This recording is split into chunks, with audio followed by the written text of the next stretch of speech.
भगवान श्री रामचंद्र जी कृपा करके भरत जी आदि के मध्य में संत और असंतों के लक्षण का वर्णन किया। प्रभु कह रहे हैं, नर शरीर धरी जे पर पीरा, करही ते साही महाभव भीरा। करही मोह बस नर अघनाना, स्वार्थ रत परलोक नशाना। भगवान श्री राम जी कह रहे, मनुष्य का शरीर धारण करके जो लोग दूसरे जीवों को दुख पहुंचाते हैं, अब आप देख लीजिए, जो मांस भक्षण आप करते हैं, जो आप ऐसे, ये बहुत बड़ा दंड मिलेगा आपको। अभी क्षमा होने का अवसर है, प्रभु की शरण में हो जाओ तो कह रहे, आम तो आम स्वरूपा बेभ्यो मोक्षिष्यामि मां शुचा। स्वामी है वो, क्षमा कर सकते हैं, दूसरे की सामर्थ्य नहीं, क्षमा कर देंगे।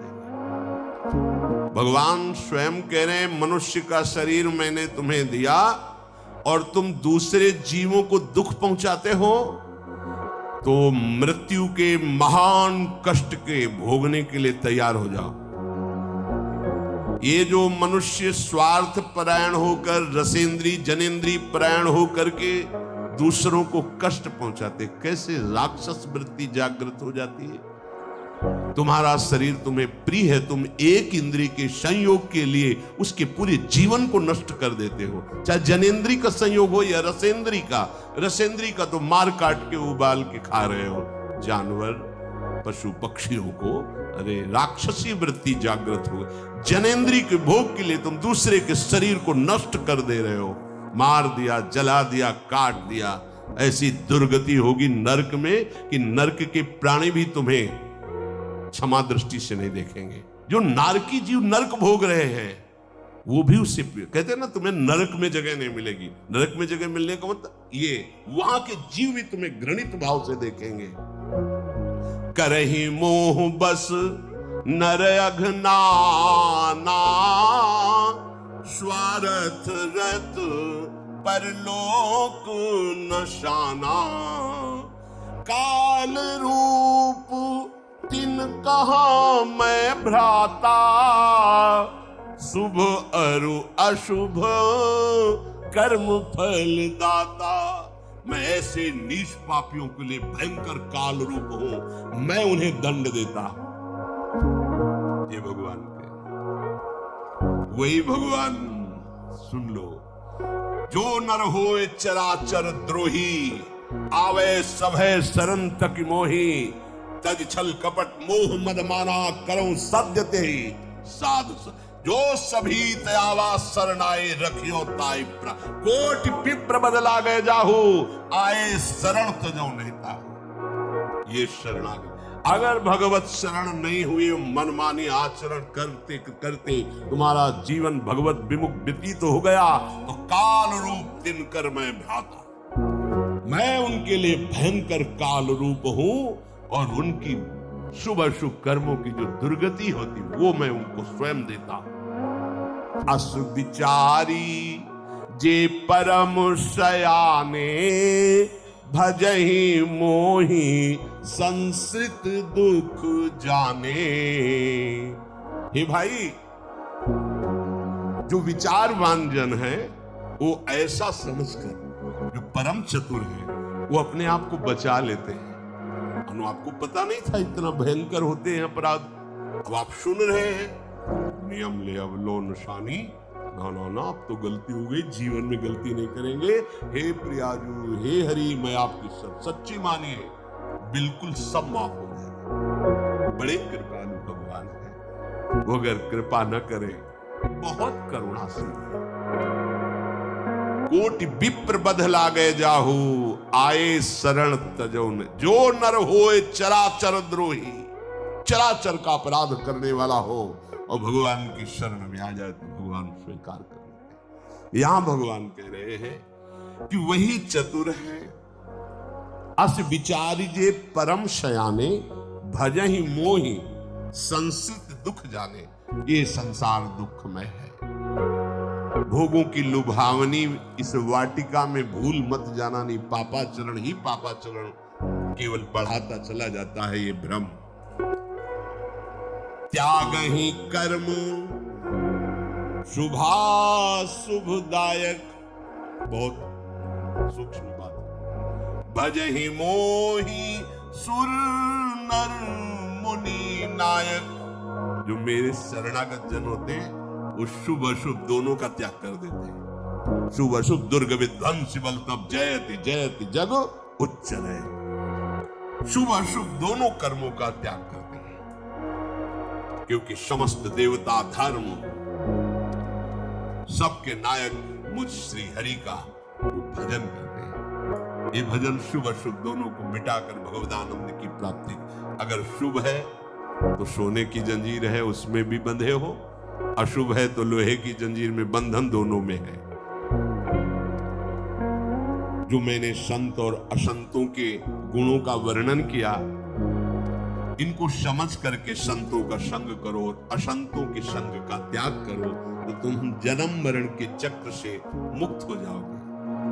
सुनहु तात माया कृत, गुण अरु दोष अनेक। गुण आउ भय न देखी है, देखी सो अभिवेक। हे तात, हे भाई सुनो, ये सब माया के रचित गुण दोष है। इनकी कोई सत्ता नहीं है, न गुणों की न दोषों की। इसलिए सच्चा गुण विवेक यही है कि यहां ना किसी के गुण देखो ना दोष देखो, सब में भगवत भाव करो और निकल चलो इस माया से। भगवान के श्रीमुख के वचन सुनकर समस्त भाई और श्री हनुमान जी बड़े आनंदित हुई। हृदय में प्रेम नहीं समा रहा, बार बार विनय कर रहे हैं। विशेष करके हनुमान जी को अपार आनंद हो रहा है। भगवान श्री राम जी फिर अपने महल को गए। एक बार श्री रघुनाथ जी ने सबको बुलाया। गुरु वशिष्ठ जी, सब ब्रह्म ऋषि, नगर निवासी, अयोध्यावासी, मुनि, ब्राह्मण सब आए। सबको यथा योग्य सम्मान सहित बैठाला गया और भगवान सबसे कह रहे हैं, सुनहु सकल पुरजन मम बानी, कहूं न कछु ममता उर आनी। नहीं अनीति नहीं कछु प्रभुताई, सुनहु करहु जो तुम्हें ही सुहाई। सोई सेवक प्रीतम मम सोई, मम अनुशासन माने जोई। जो अनीति कछु भाषो भाई, तो मोहि बर जेहू भय बिसराई। भगवान राजाधिराज श्री रामचंद्र जी महाराज सबको सम्मान से बैठाल कर कहा, हे पूज्य जनों, हे नगर निवासियों, मेरी बात सुनो। मैं किसी ममता से पीड़ित होकर बात नहीं कर रहा हूं और कोई अनीति की बात नहीं, और ना मैं इस प्रभुता से कह रहा हूं कि मैं चक्रवर्ती सम्राट पद पर बैठा हूं तो तुम्हें सुनना ही होगा, मानना ही होगा। ऐसा भी नहीं है। तुम्हें संकोच और भय छोड़ करके मेरी बात सुनो, और यदि अच्छी लगे तो उसे स्वीकार कर लेना। देखो, मेरा वही सेवक है, मेरा वही प्यारा है जो मेरी आज्ञा का पालन करे। सोई सेवक प्रीतम मम सोई, मम अनुशासन माने जोई। यदि मैं थोड़ी भी गलत बात अनीति कह रहा हूं तो आप खड़े हो जाना और बेखटके मुझे रोक देना कि तुम गलत बोल रहे हो। देखो भाई, बड़े भाग मानुष तनु पावा, सुर दुर्लभ सब ग्रंथनी गावा, साधन धाम मोक्ष कर द्वारा, पाई न जेहि परलोक सवारा, सुपरत्र दुख पावई, सिर धुनि धुनि पछिताई, काल ही कर्म ही ईश्वर ही मिथ्या दोष लगाए, यही तन कर फल विषय न भाई, स्वर्ग स्वल्प अंत दुखदाई, नर तनु पाई, विषय मन देहि, पलटी सुधाते, सठ बिस लेहि। श्री भगवान ने कहा, बड़े भाग्य से मनुष्य शरीर मिला है। सब ग्रंथों में इस मनुष्य शरीर की बड़ी महिमा गाई, दुर्लभो मानुषो देहो। ये शरीर की चाह देवता भी करते हैं कि मुझे भारत भूमि में मनुष्य शरीर मिले, लेकिन दुर्लभ है, बड़ी कठिनता से मनुष्य शरीर मिलता है। इसमें साधना करके हम मोक्ष पदवी प्राप्त कर सकते हैं। जो मनुष्य शरीर प्राप्त करके भजन नहीं करते, परलोक नहीं संवारते, वो महान दुख प्राप्त करता है। भगवान के वचन, सिर पीट पीट कर उसे पछताना पड़ेगा एक दिन।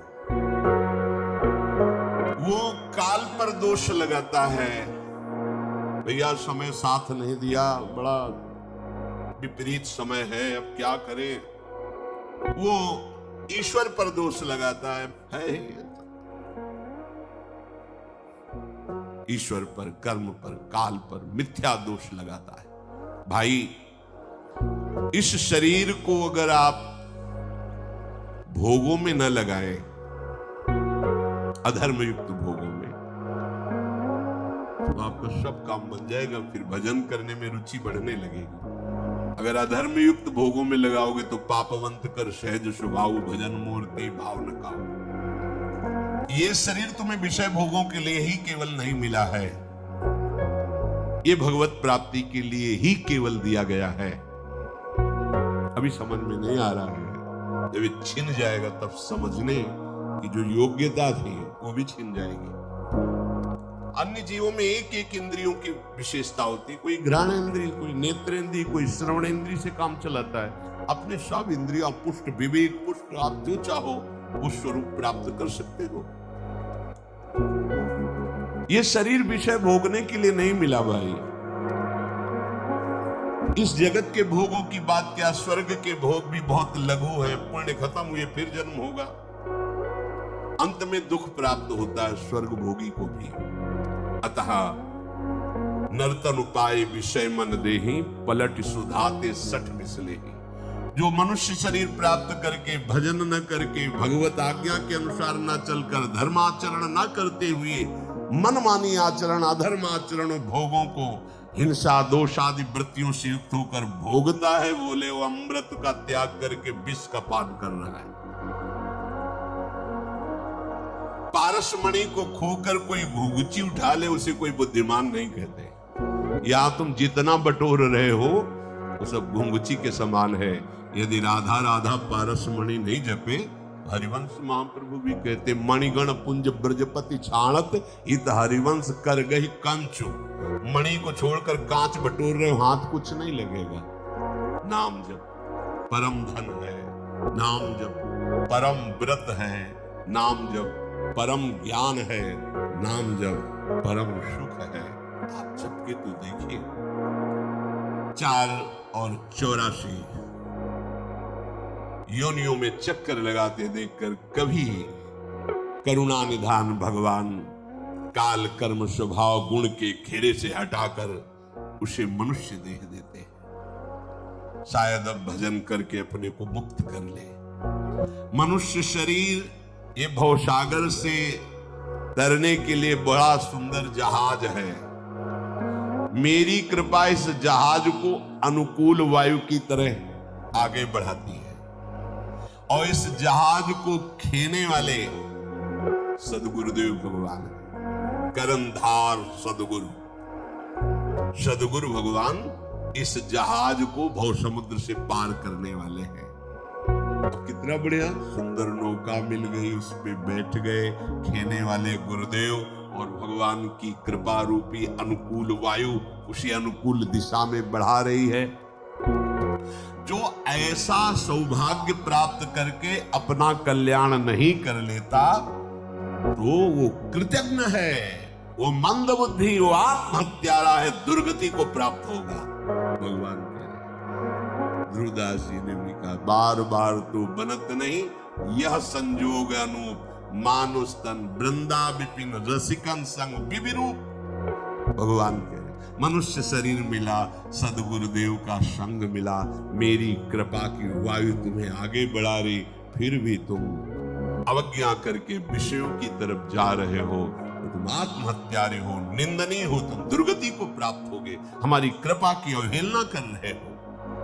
अगर भक्ति नहीं है हृदय में, बड़ा कष्ट कर ज्ञान की साधना करके यदि आप ऊंचाई पर, भगवान कह रहे मुझे प्रिय नहीं है। ब्रह्मा जी कह रहे भगवती स्तुति में, जब लाल बिहारी की स्तुति कर रहे कि मैंने ऊंचे चढ़ते हुए फिर उन्हें गिरते हुए देखा है, क्योंकि भगवान कह रहे भक्ति ही न मोहि प्रिय नहीं सो नहीं। बड़ा सुखद ये मार्ग है भक्ति का, सुलभ मार्ग है। वेद और पुराणों ने इसका गान किया है। भगवान शंकराचार्य जी ने भी कहा है, स्वरूप बोध में भक्ति रेव गरियसी, श्रेष्ठ मार्ग भक्ति। अगर आप भक्ति करेंगे तो बहुत जल्दी स्वरूप बोध भी हो जाएगा और भगवान से प्रेम भी हो जाएगा। भक्ति स्वतंत्र सकल सुख खानी, बिनु सत्संग ना पावे ही प्राणी। पुण्य पुंज बिनु मिलहि न संता, सत्संगति संस्कृति कर अंता। भक्ति किसी के अधीन नहीं है, ज्ञान वैराग्य आदि के, ये स्वतंत्र है। ज्ञान वैराग्य इसके अधीन है, पुत्र है इसके। सब महान चिदानंद सुख प्रदान करने में समर्थ है भक्ति, इसीलिए सब सुखों की खानी है। परंतु बिना संतों के संग के इस भक्ति का प्राप्त करने का और कोई उपाय नहीं। एकमात्र बिनु सत्संग न पावे, बिना सत्संग के भक्ति प्राप्त नहीं होती। कोई बड़ा पुण्यात्मा भगवत कृपा पात्र होता है, उसे ही साधु संग मिलता है। पुण्य पुंज बिने मिले ही न संता। जब पुण्य बहुत एकत्रित हो गए, भगवान कृपा करके उसे साधु समागम, जब द्रोही दीन दयालु राघो तो साधु संग पाए। पर दुर्गमो, साधु संग भी मिल जाए तो दुर्गम है। जैसे पहाड़ पर चढ़ना दुर्गम है, ऐसे बड़ा दुर्लभ है। साधु संग का लाभ दैन्य को ही प्राप्त होता है, दूसरों को नहीं प्राप्त होता, इसलिए दुर्गमो। अगर आप दैन्य हो करके प्रणिपातेन कृष्णया अमोघस्य, निश्चित तुम्हारा परम कल्याण होगा।